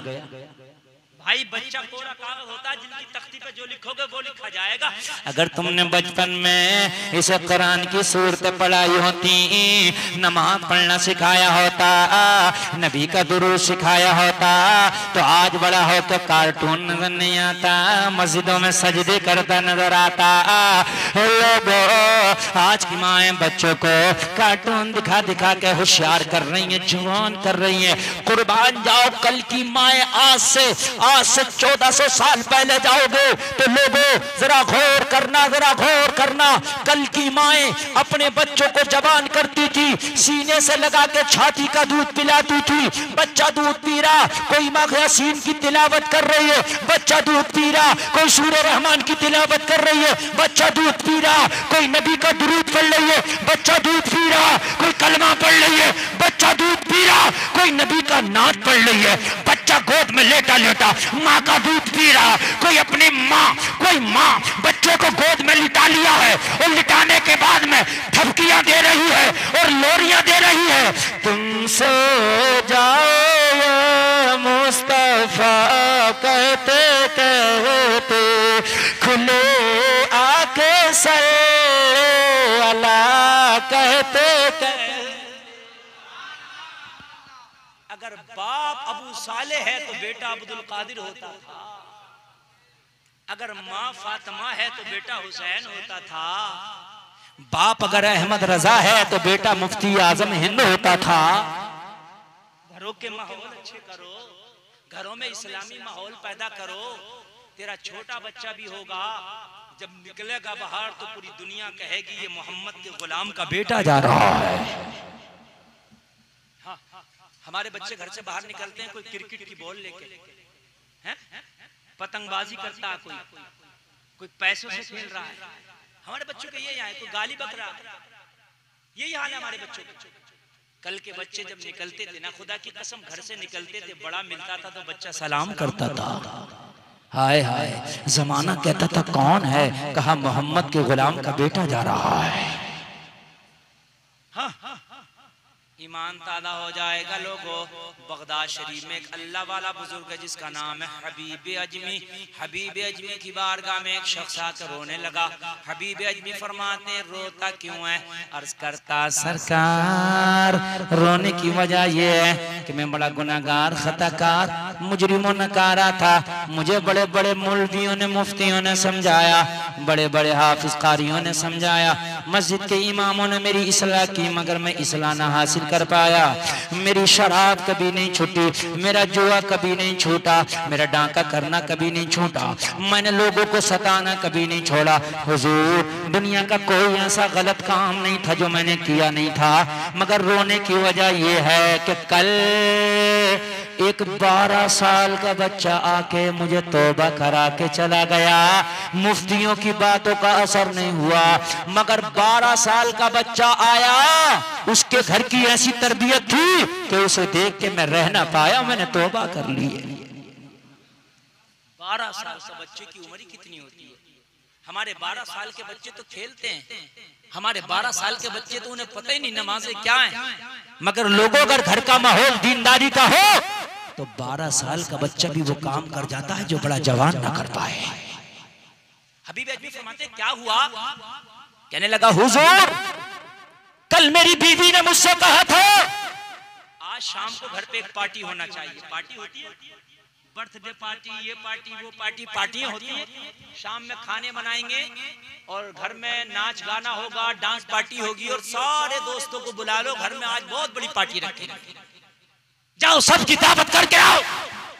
हबीब अजमी की बारगाह में अर्ज करता सरकार मेरे जितने भी दोस्त जो मेरे साथ में शराबें पीते थे, मेरे साथ में जुआ खेलते थे, मेरे साथ में डाका डालते थे, मेरे साथ में हराम काम करते थे, मैं सारे दोस्तों की दावत कराया। आज शाम को पार्टी, सब ने कबूल कर ली दावत। मैं घर आया, बीवी ने मुझे पर्चा बना के दिया, कहा सबकी दावत है, ये इतना इतना सामान किचन का खरीद लाओ, खाना भी बनना है ना, सब्जियां लाओ, गोश्त लाओ, है ना, दाल लाओ, चावल लाओ, आटा लाओ, ये सब लेके आओ। मैं पर्चा लेके बाजार में गया, मैंने सारा सामान खरीदा और सामान खरीद के मैंने पोटली बांधी तो पोटली बड़ी हो गई। अब मैंने सोचा कोई मजदूर मिल जाए ताकि मजदूर के सर पे पोटली रखूं, कूली मिल जाए, कोई हम्माल मिल जाए और मेरा सामान ये घर तक पहुंचा दे, मैं मजदूरी उसकी उसे दे दूं। जब मैं देखने लगा तो मुझे कोई मजदूर न मिला। मैंने थोड़ी दूर निगाह उठा के देखा तो एक 12 साल का बच्चा खड़ा था, चेहरे पे बड़े मासूमाना अंदाज थे। मैंने देख के कहा बेटा कैसे खड़े हो, बड़े परेशान लग रहे हो। बच्चे ने जवाब दिया मैं मजदूर हूं, मजदूरी तलाश कर रहा हूं। क्या तलाश कर रहा हूं? मजदूरी तलाश कर रहा हूं, मैं मजदूर हूं। हबीब अजमी की बारगाह में अर्ज करता मैंने उस बच्चे से कहा बेटा मुझे मजदूर की तलाश, तुझे मजदूरी की तलाश, मेरी पोटली उठा सर पर रख, मेरे घर पहुंचा दे, तुझे तेरी मजदूरी मिल जाएगी। बच्चा आया, बच्चे ने पोटली देखी, बच्चा बोला मेरी उम्र कम है, इसका वजन ज्यादा है, मैं ना ले जा पाऊंगा। 12 साल की उम्र कितनी होती है? मैंने कहा मैं कोई और मजदूर देख लूंगा। बच्चे ने कहा अच्छा चल छोड़, हो सकता है तेरी पोटली अगर मैं छोड़ दूं तो हो सकता है मुझे मजदूरी ना मिले, शाम को खाली हाथ वापस जाऊं, मुझे मेरी माँ को फाके से सोना पड़ेगा, मैं बड़ा गरीब घर से हूं, मेरे बाप का इंतकाल हो गया, मैं एक यतीम बच्चा हूं, मेरी माँ अमीरों के घरों में झाड़ू पोंछे करके मेरा पेट पालती थी। जब मैं 10 साल का हुआ तो मैंने माँ से कहा माँ गरीबों के घरों में तू झाड़ू पोंछे करती है, मुझे गवारा नहीं है, माँ तू अब घर में बैठ, तेरा बेटा जितना भी होगा तुझे कमा के खिलाएगा, तू ये पोटली मेरे सर पे उठवा दे, अगरचे वजन ज्यादा है मगर कोई बात नहीं, रात को मेरी माँ फाके से सो, मुझे ये गवारा नहीं है। हबीब अजमी की बारगाह में अर्ज करता सरकार मैंने पोटली उठाई, बच्चे के सर पे रख दी, बच्चा चलता बना, पसीने में कपड़े भीग गए, बच्चे का सांस फूलने लगा, वजन ज्यादा था, उम्र कम थी, मगर मैं तो एक जालिम इंसान था, एक डाकू लुटेरा था, मुझे क्या तरस आना था बच्चे पे, मुझे क्या रहम आना था बच्चे पे। बस मैं बच्चे से कहता जरा तेज चल, जल्दी चल, आज मेरे घर पे बहुत बड़ी पार्टी है, जल्दी चल, बस मैं यही कहता। 3 दिनार मैंने मजदूरी तय की थी बच्चे से, 3 दिनार दूंगा। बच्चा मेरी पोटली लेकर चल रहा था, चलते चलते दोपहर का वक्त आ गया। एक बस्ती से जब मेरा और उस बच्चे का गुजर हुआ तो उस बस्ती की मस्जिद में जोहर की अजान हो रही थी। जैसे ही बच्चे के कान में जोहर की अजान की आवाज आई, बच्चे ने पोटली जमीन पर रख दी। मैंने कहा क्या थक गया, कि सांस फूल गया, कि आराम लेने के लिए पोटली जमीन पर रख दी? बच्चे ने जवाब दिया थका नहीं हूं, सांस नहीं फूला है, अरे अल्लाह का बुलावा आ गया है, पहले नमाज पढ़ूंगा बाद में तेरा काम करूंगा, पहले नमाज बाद में तेरा काम करूंगा। 12 साल का बच्चा, जरा गौर तो करना। मैंने कहा बेटा नमाज 12 साल की उम्र में? कहने लगा हाँ, मैंने जब आंख खोली है ना तो मेरी माँ ने मुझे नमाज पढ़ने की आदत डाल दी है। मेरी माँ कहती है बेटा कुछ काम हो या ना हो मगर नमाज ना छोड़ना। तो कहने लगा हबीब अजमी की बारगाह में हुजूर में खामोश खड़ा था, मैं बच्चे की उम्र देख रहा था, उसका तकवा देख रहा था। 12 साल की उम्र और ये तकवा। बच्चे ने सोचा ये जालिम आदमी है, मुझे नमाज की इजाजत नहीं देगा। बच्चा समझ गया ये मना कर देगा। बच्चे ने कहा एक काम करना, मुझे 1 दिनार कम दे देना, मगर मुझे नमाज पढ़ने की इजाजत दे दे। मेरी मजदूरी 3 दिनार तय हुई है ना, कितनी तय हुई थी मजदूरी? बड़ी मोहब्बत से मैं तकरीर कर रहा हूँ मेरे भाइयों, है ना? हाँ, मैं बहुत मोहब्बत से तकरीर कर रहा हूँ और आप बहुत मोहब्बत से सुन रहे हैं और बहुत मोहब्बत से सुन लीजिए। बस अल्लाह ताला आपको सलामत रखे और आपकी उम्र में बरकत अता फरमाए। सुन लीजिए जरा। 1 दिनार कम दे देना, मगर मुझे नमाज पढ़ने की इजाजत दे दे। कहने लगा बेटा 1 दिनार कम दूंगा, 2 दिनार में तेरा काम हो जाएगा। तेरी माँ ये नहीं कहेगी आज कम कमा के क्यों लाया, आज 2 दिनार की मजदूरी क्यों करके आया। कहने लगा माँ ये बात बाद में कहेगी, जब शाम को मजदूरी की रकम माँ के हाथ में देता हूं तो रकम बाद में लेती है, पहले ये पूछती है बता जोहर कहाँ पड़ी थी। माँ ये पूछती है बता असर कहाँ पड़ी थी। माँ ये पूछती है बता मगरिब कहाँ पड़ी थी। अगर मेरी नमाज कोई कज़ा हो तो मेरी माँ मेरी मजदूरी की रकम को कबूल नहीं करती। मेरी माँ कहती है जो रकम नमाज छोड़ के कमाई गई हो तेरी माँ उसे इस्तेमाल नहीं करेगी। फाके से सोना मंजूर है, मगर नमाज छोड़ के जो पैसा कमाया गया हो तेरी माँ उसको खर्चा नहीं करेगी। कहती है मेरी माँ वो नेक, अगर मैंने नमाज छोड़ देता ना जोहर की तो मेरी माँ ये 3 दिनार लेती ही नहीं, फाके से सो जाती। मेरी माँ उस पैसे को कबूल नहीं करती जो नमाज छोड़ के कमाया। हाय आज की माँ ऐसी हो जाएं तो खुदा की कसम ये नौजवान सुधर जाएं, बच्चे सुधर जाएं, मगर जब माँ खुद नमाज नहीं पढ़ रही है तो बच्चा कहां से पढ़ेगा मेरे भाइयों। कहने लगा मेरी माँ पहले नमाजों का सवाल करती है। जब इतना सुना तो हबीब अजमी की बारगाह में अर्ज करता सरकार उस बच्चे की बात मेरे दिल में घर कर गई। बच्चे ने इतना कहा तो मेरा दिल तो पत्थर की तरह सख्त था मगर मोम बन गया। ऐसा लगता था इस बच्चे के हाथों को चूम लो। लगता था बच्चे के पैरों को चूम लूं। यार कितना नेक बच्चा हो, इसके घर का माहौल कितना दीनदारी का माहौल होगा, कितना नेक बच्चा होगा। मैंने खुशी से कहा जा तेरी मजदूरी भी कम नहीं करूंगा, 3 दिनार दूंगा, जा नमाज पढ़ लो। लोगों नमाज तो पढ़ो, कितना भी बड़ा कट्टर वाला क्यों ना हो, कट्टरबंदी क्यों ना हो, अगर तुम नमाज पढ़ोगे तो इंशाल्लाह वो तुम्हारी इज्जत करेगा। आप नमाज तो पढ़ो, अल्लाह तुम्हारी इज्जतों को बुलंद कर देगा। हाँ, अल्लाह इज्जत वाला कर देगा। काफिर तुम्हारी इज्जत करेंगे, तुम नेक तो बन जाओ। आप कहते हो दुनिया जमाना हमारी इज्जत नहीं कर रहा। यार तू गुनाहगार इतना हो गया, ये गुनाहों की सजा है हमारे ऊपर। तू नेक तो बन के दिखा, खुदा की कसम जमाना तेरी इज्जत करेगा। गरीब नवाज की चौखट पे जहाँ कलमा पढ़ने वाले जा रहे हैं वहाँ बिना कलमा पढ़ने वाले भी जा रहे हैं, है ना? इसलिए कि गरीब नवाज अल्लाह का मकबूल बंदा हो गया तो अल्लाह ने सारी दुनिया वालों के दिलों में उनकी इज्जत को डाल दिया है। जा जा नमाज पढ़ ले, तेरी मजदूरी भी कम नहीं होगी। बच्चा नमाज पढ़ने गया, लोगों मस्जिद में नमाज बच्चा पढ़ रहा था। ये हबीब अजमी की बारगाह में अर्ज करता हुजूर में पोटली की रखवारी कर रहा था। बच्चा मस्जिद से सबसे पहले निकल के आ गया। मैंने कहा बेटा इतनी जल्दी नमाज पढ़ा है, अभी तो कोई नमाजी भी नहीं निकला। बच्चे ने जवाब दिया फर्ज नमाज पढ़ी है, सुन्नत और नफल छोड़ दिया है, इसलिए कि मैं तेरा मजदूर हूँ, पहले तेरा काम टाइम पे कर दूं, उसके बाद घर जाके बची हुई नमाज पढ़ लूंगा ताकि तेरा काम भी ना रुके, मेरी रोजी भी हराम ना हो। भाई तेरा काम भी तो टाइम पे पूरा करना है, मजदूर भी तो होना, ये भी तो ख्याल है मुझे। भाई मजदूर का काम ये भी तो है कि रोजी हलाल करके ले। अगर कोई किसी का काम कर रहा है तो उस काम को पूरा करे ताकि रोजी हलाल हो जाए। मुझे रोजी भी तो हलाल करना है। अगर मैंने तेरे काम में ज्यादा देर लगा दी, तुझे तकलीफ होगी तो रोजी कहाँ हलाल हो जाएगी। जो फर्ज और सुन्नत, जो नफल और सुन्नत बच गए हैं मैं घर जाकर पूरा कर लूंगा, ना फर्ज मैंने पढ़ ली। और मसला भी ये है कि नफल और सुन्नत मस्जिद से घर आके आप पढ़ सकते हैं। तेरा काम टाइम पे करके दूंगा। हबीब अजमी की बारगाह में अर्ज करता, सरकार जब बच्चे ने इतना जुमला कहा तो दिल चाहता था इसे अपना मुर्शिद बना लूं, मैं इसका मुरीद हो जाऊं। 12 साल का था और बच्चे के ये जुमले दिल में घर कर गए। सारी बदमाशी निकल गई, सारी अकल निकल गई।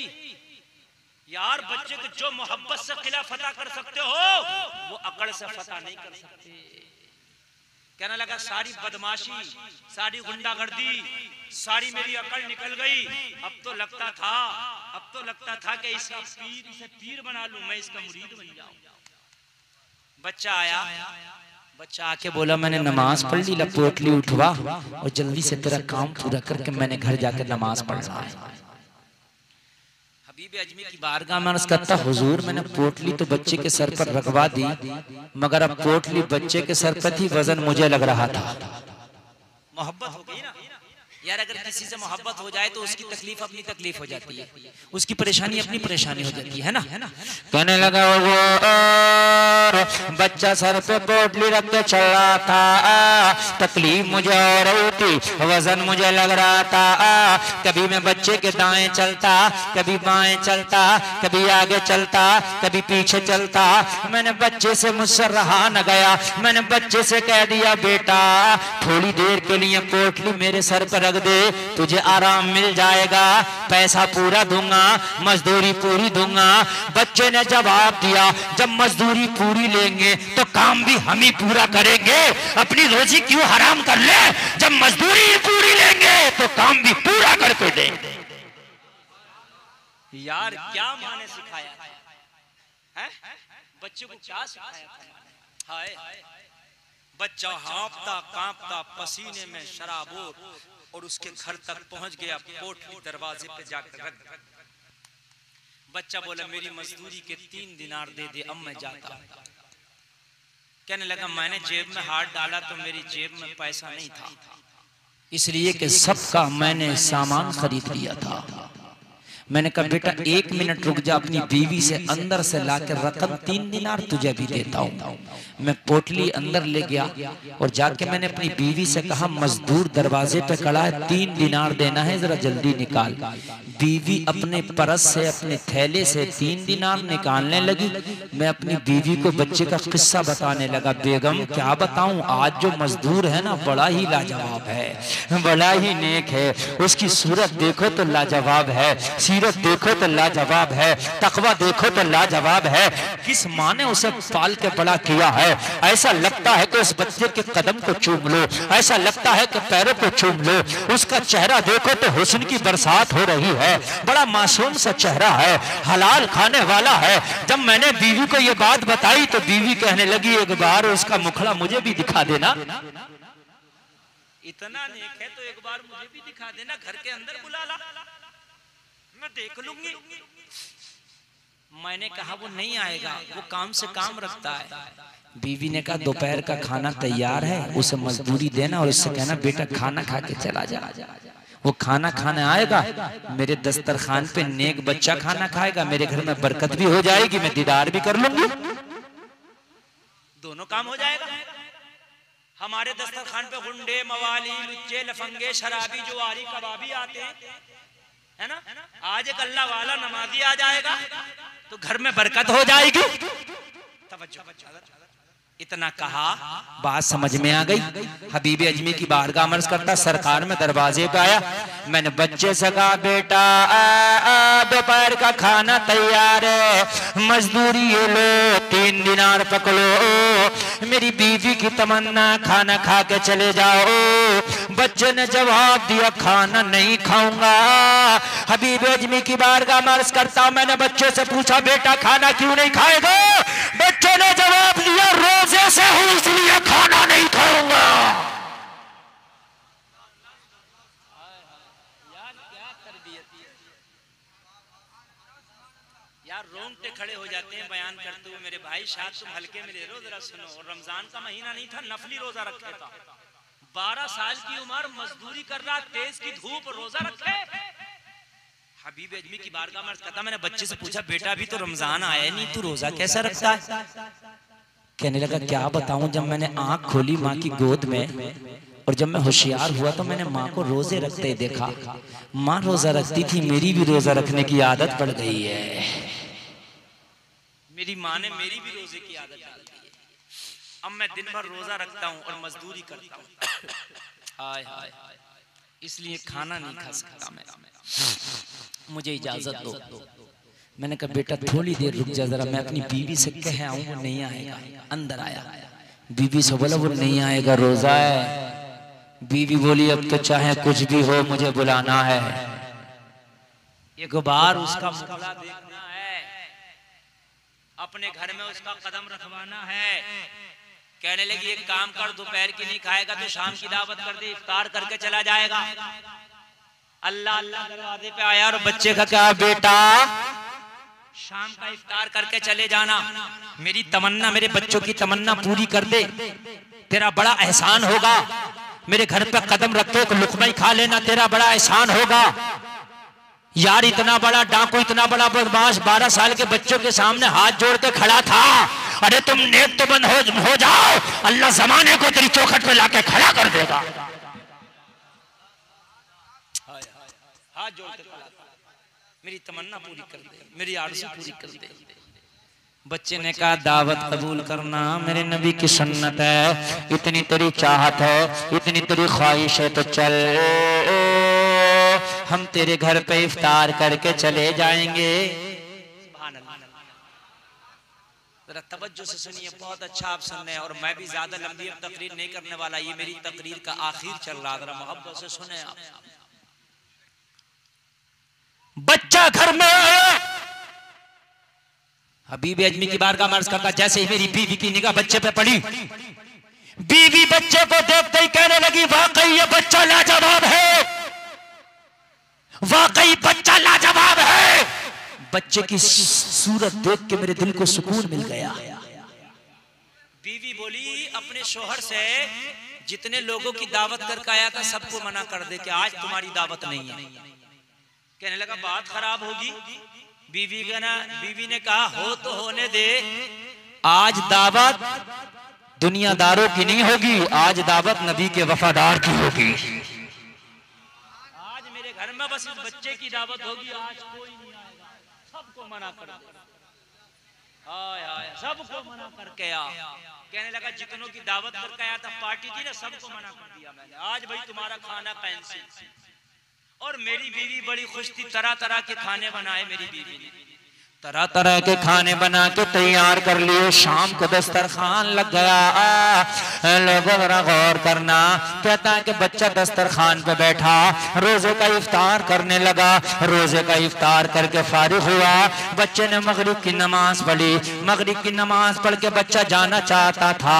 मेरी बीवी ने मुझसे कहा ये जब से मेरे घर में आया है, मेरे घर में रहमत की बरसात हो रही है, मेरे घर में दिल लग रहा है, एक काम कर आज रात इस बच्चे को रोक ले, एक रात रुक जाएगा तो मेरे घर में एक रात की बरकत और आ जाएगी। अल्लाह अल्लाह, एक रात बच्चे को रोक ले। मेरी बीवी ने रोकने का इशारा दिया तो मैंने बच्चे से कहा बेटा अब शाम हो गई, रात होने लगी है, तेरा घर दूर है, कहाँ जाओगे? बेटा एक काम करो यहीं सो जाओ, सुबह को फजर की नमाज पढ़ के चले जाना। बच्चे ने इतना सुना, बच्चे के बात समझ में आ गई, बच्चा रुक गया। रुक गया। कहने लगा जब बच्चे ने कन्फर्म किया ना रुकना, तो मेरी बीवी को और मुझे इतनी खुशी हुई जैसे दुनिया की बादशाहत मिल गई हो। खाली बच्चे ने रुकना कन्फर्म किया तो इतनी खुशी हुई जैसे दुनिया की बादशाहत मिल गई हो। मैंने कहा बेटा तेरा शुक्रिया। बच्चे ने खाना खाया, ईशा की नमाज पढ़ी और जो गेस्ट रूम था बच्चा उसमें जला गया, जो मेहमान रूम होता है ना उसमें जला गया। हबीब अजमी की बारगाह में अर्ज करता हुजूर, बच्चा तो अपने कमरे में जाके ईशा की नमाज पढ़ने लगा। मेरी बीवी बोली अब तुम भी खाना खा लो, मैं भी खाना खा लेती हूँ। अब जरा गौर से सुनना, 2 मिनट की तकरीर, ईमान ताज़ा हो जाएगा। हबीब अजमी की बारगाह में अर्ज करता हुजूर एक मेरी जवान बेटी है। हुजूर मेरी बेटी तो जवान है मगर उसके पैर से माजूर है, हाथ से माजूर है। हुजूर मेरी बेटी बेटी न चल सकती थी, न उठ सकती थी, न बैठ सकती थी, न अपने हाथ से खा सकती थी, अपने कमरे में पड़ी रहती थी। उसे या तो मैं जाके खाना खिलाता था या उसकी माँ जाके खाना खिलाती थी। हुजूर वो मेरी बेटी मेरे गुनाहों का बोझ थी।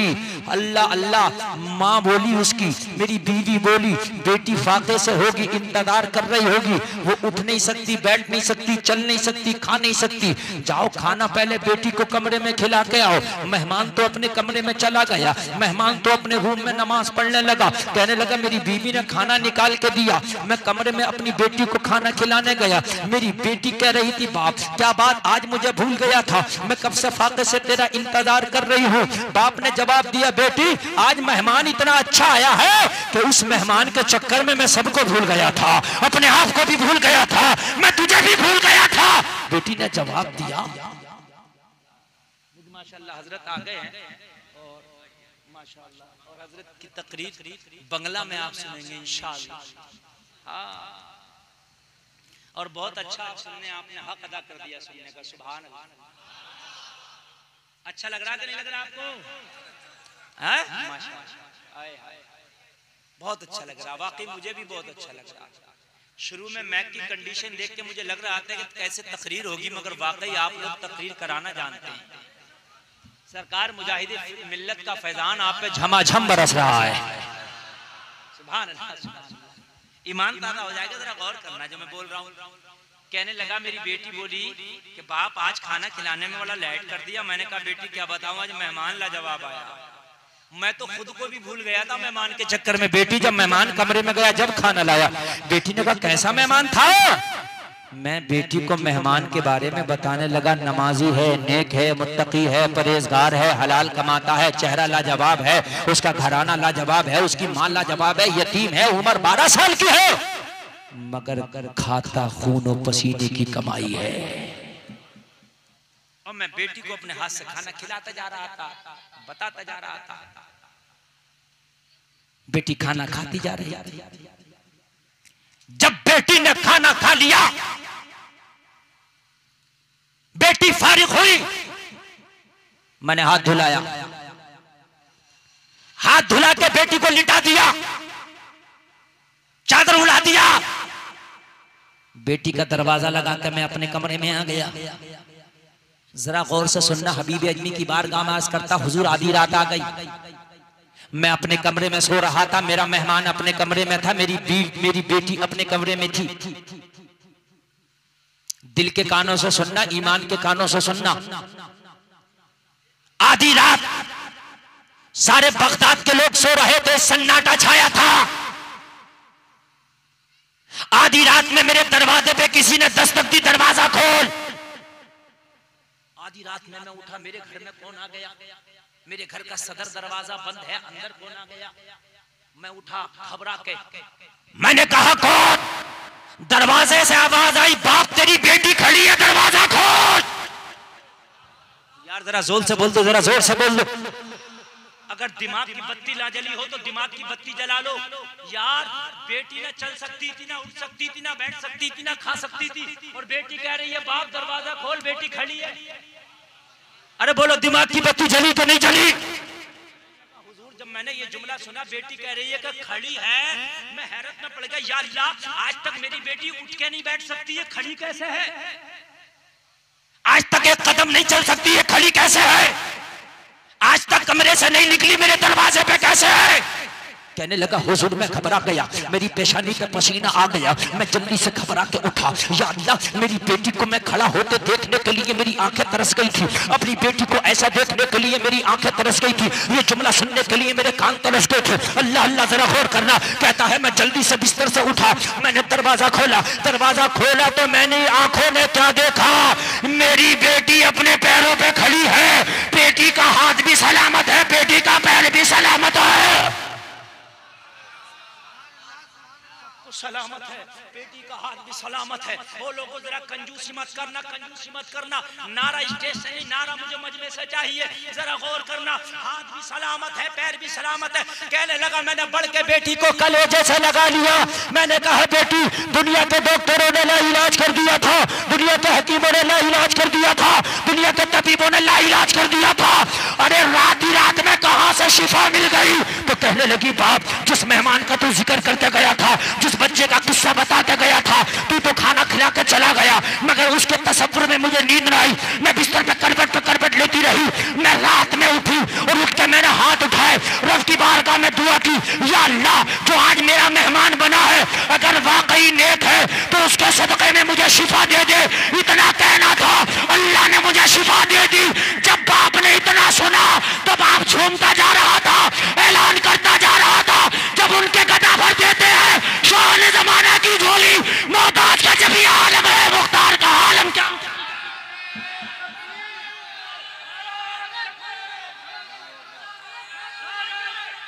जोर से जरा बोले, जोर से जरा बोले। हाय हाय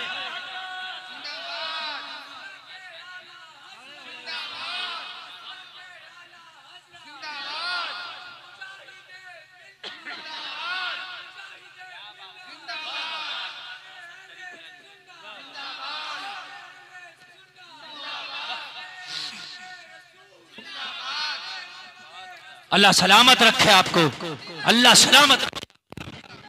बस आगे आके बैठ जाए मेरे भाई, बैठ जाए आगे आके, कोई आदमी उठ के ना जाए। इस वक्त दुआ की कबूलियत का वक्त है। मेरा ईमान है कि तेरा जलसा मदीने वाले मुस्तफा अपनी निगाहों से देख रहे हैं। बाप झूमता जा रहा है, आंखों में ऐलान करता जा रहा है। जब उनके गदा भर देते हैं शान ज़माना की झोली, मोहताज का जब भी आलम है, मुख्तार का आलम क्या होगा? तो बेटी बोली, बेटी बोली, निगाहे वली में वो तासीर देखी, बदलती हजारों की तकदीर।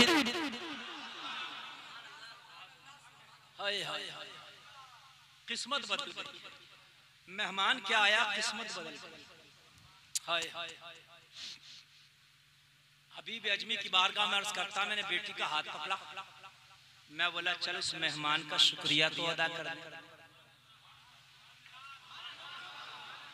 जिस मेहमान की वजह से अल्लाह ने बेटी तुझे शिफा दे दी, अब मैं तेरी शादी भी कर सकता हूँ, तेरा ब्याह भी कर सकता हूँ, तेरा निकाह भी कर सकता हूँ। अब तक तो तू इस कंडीशन में ही नहीं कि तेरी शादी कर देता मैं। चल उसका शुक्रिया तो अदा कर दें। कहने लगा जब बेटी का हाथ पकड़ के मैं उसके कमरे में पहुंचा तो बिस्तर खाली था, लड़का गायब था। तवज्जो करना, बहुत कामयाब आपने सुना माशाल्लाह। आखिरी बात सुना, बिस्तर खाली था, लड़का गायब। मैंने चारों तरफ देखा, लड़का नजर ना आया। उसके बिस्तर पे कागज का पुर्जा पड़ा था। मैंने वो कागज का पुर्जा उठाया और जब मैंने उसमें पढ़ा तो उसमें लिखा था, मैंने तेरा घर छोड़ दिया है इसलिए कि मेरा राज खुल गया है। अल्लाह वाले अपने आप को छिपा कर रखते हैं। मेरा राज खुल गया इसलिए मैंने तेरा घर छोड़ दिया। नीचे लिखा था अगर वाकई मुझसे मोहब्बत हो गई, अगर वाकई मुझसे मोहब्बत हो। लड़का तो समझ रहा था ना मोहब्बत हो गई है। दोपहर के खाने को मना कर दिया, इफ्तार के लिए बुला लिया, और जब इफ्तार के लिए आया तो सारी पार्टी कैंसिल कर दी, सारे लोगों की दावत कैंसिल कर दी। लड़का तो समझ रहा था ना, और लड़के को तो ये भी पता ना था बेटी को शिफा मिल चुकी है, तो मोहब्बत क्यों ना होगी, मोहब्बत तो हो ही जाएगी। लड़के ने लिखा था अगर वाकई मोहब्बत हो गई है तो कहा था पिया और बीवी, तू और तेरी बीवी दोनों तौबा कर लेना। और लड़का बोला नीचे लिखा है तौबा कर लेना, मैं वादा करता हूँ अगर दुनिया में मुलाकात ना हो पाई तो मैदान महशर में जरूर मुलाकात करूंगा। और जब भी कोई जरूरत हो, नीचे लिखा था तो मेरा मेरा मेरा मेरा नबी का वसीला दे के मांगना, अल्लाह तुझे अता कर देगा। हाय हाय, दिल तो लड़के को दे चुका था, अब मांगता क्या, दिल तो दे चुका था। लोगों दिल तो दे चुका था, मांगता क्या? हाय हाय, कहने लगा महशर में मुलाकात करूंगा अगर सच्ची मोहब्बत है तो। लोगों जरा गौर करना, वुजू करके बिया बीवी दोनों सजदे में गिर गए, सच्ची तौबा कर ली, और लड़का तो सामने नहीं था, तसव्वुर की दुनिया में झूमता जा रहा था और बेदमशा फारसी के जबान में कहता जा रहा था, दुनिया में मुझे तुमने जब अपना बनाया है, महशर में भी कह देना ये है मेरा दीवाना। हाय हाय हाय,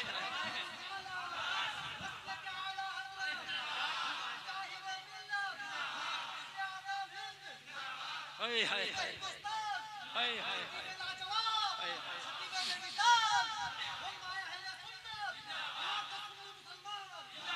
हाय हाय, दुनिया में मुझे तुमने जब अपना बनाया है, महशर में भी कह देना यह है मेरा दीवाना, यह है मेरा दीवाना। लोगों, इश्क में जब जबान बोलती है जुमले बदलते हैं, माना वही रहता है। लोगों, इश्क में जब जबान बोलती है तो लोगों लफ्ज बदलते हैं, माना वही रहता है। बेदमशा फारसी बोले, दुनिया में मुझे तुमने जब अपना बनाया है, महशर में भी कह देना यह है मेरा दीवाना। और जब बरेली के रजा बोले तो ये बोले कि मैदाने महशर में अगर मुझसे पूछा गया कि तू भी किसी को जानता था, तो मैं कह दूंगा इन्हें जाना, इन्हें माना, न रखा खैर से काम, लिल्लाहिल हम्द में दुनिया से मुसलमान गया।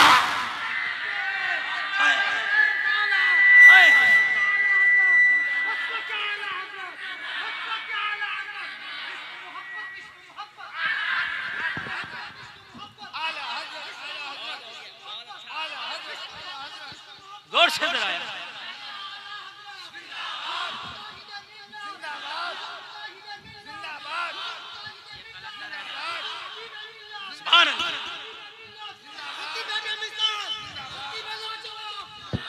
अल्लाह सलामत रखे हुजूर मुजाहिद मिल्लत के इस कलंदर को। हबीबी सुभान अल्लाह, हबीबी दीवाना।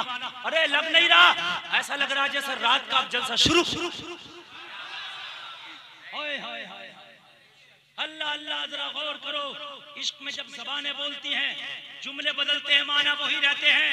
दुनिया में मुझे तुमने जब अपना बनाया है, महशर में भी कह देना यह है मेरा दीवाना। तो अहमद रजा बोले, मुझसे कोई पूछेगा तू किसे जानता है, तो नबी सामने होंगे, इशारा कहूंगा इन्हें जाना, इन्हें माना, न रखा खैर से काम, लिल्लाहिल हम्द। मैं दुनिया से मुसलमान गया।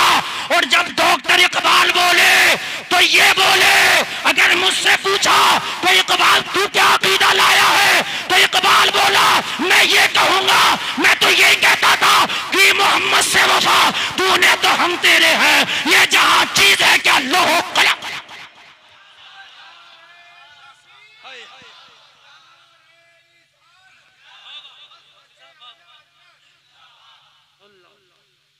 बस इश्क रसूल सच्चा हो तो दुनिया में भी कामयाब है, मरने के बाद भी कामयाब। अल्लाह फरमाता इन्ना रसलना का शाहिदन व मुबश्शिरन व नज़ीरा, ए हबीब हमने तुम्हें शाहिद बना के, डर सुनाने वाला, खुशखबरी सुनाने वाला बनाकर भेजा।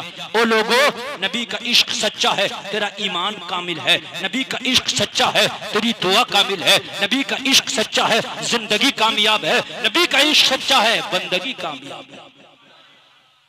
बस यही जुमले कहकर आपकी बारगाह से विदा होना चाहता हूँ।